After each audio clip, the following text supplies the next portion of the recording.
हामी चाहिँ ठ्याक्क ठाउँमा चाहिँ आइसकेका छौँ।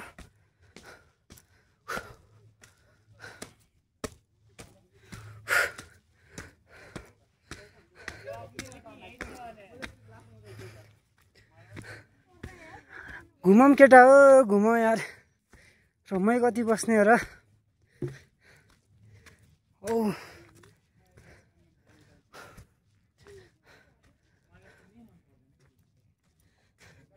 उहाँ चाहिँ जनकदाइ हुनुहुन्छ। हामी ठ्याक्क के अरे हाम्रो त्यो मेन पोइन्टमा चाहिँ पुगेको छौँ। हाम्रो चाहिँ ठ्याक्कै काठमाडौँ भ्याली, यसरी भ्याली पनि ठ्याक्कै देखिन्छ।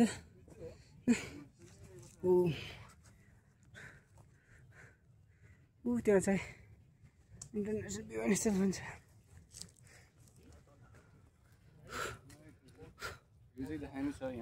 ल त यता हेर्नु त, मस्त हुँदो रहेछ। यो चाहिँ दामी रहेछ यहाँबाट है। It's not only about the destination, it's about the journey too. So if you have some time, travel. Yes. That's what this will be. क्या आनन्द भयो। यस्तो उकालो चढ्यो होइन, त्यहाँ चाहिँ कस्तो नमजा फिल भइरहेको थियो। यस्तो ठ्याक्कै यो ठाउँमा आइसकेको चाहिँ त्यो थकान चाहिँ एकदम आफै हराएर जान्छ क्या। त्यही भएर आम केटा आम। मलाई यस्तो मनदेखि नै यस्तो कति यति एकदम खुसी फिल भइरहेको क्या होइन। काठमाडौँ जिल्ला स्थित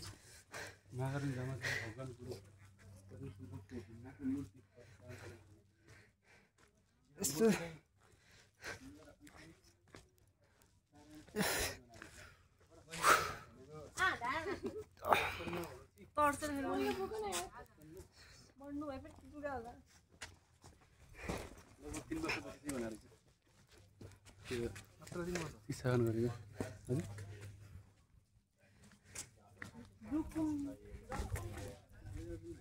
केटाहरूलाई चाहिँ अब मैले केटाहरूलाई भनिसकेँ, केटाहरू यहाँ एकचोटि आउनै पर्छ। यस्तो मस्त ठाउँ रहेछ नि।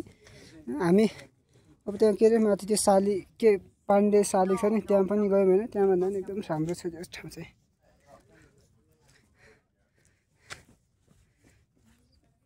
त्यो अब त्यो 4 किलोमिटर हिँडेको थकान छ नि, यहाँ आउने पनि आनन्द आउँछ क्या। त्यो टाइपको चाहिँ वातावरण, त्यो टाइपको चाहिँ भ्यूहरू देखिने ठाउँ रहेछ।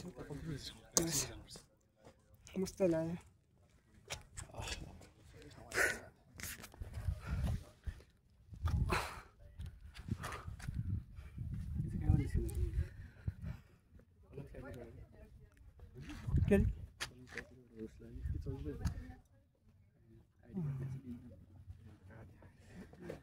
यति बेर पनि होला त्यो काठ हाल्नु।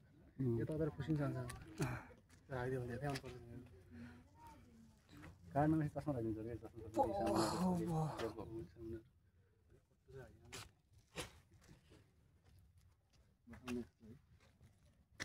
पानी खाउँ बसौँ। हल्का पसिना आउँछ अनि फोटोसोटो खिच्ने काम पाइन्छ।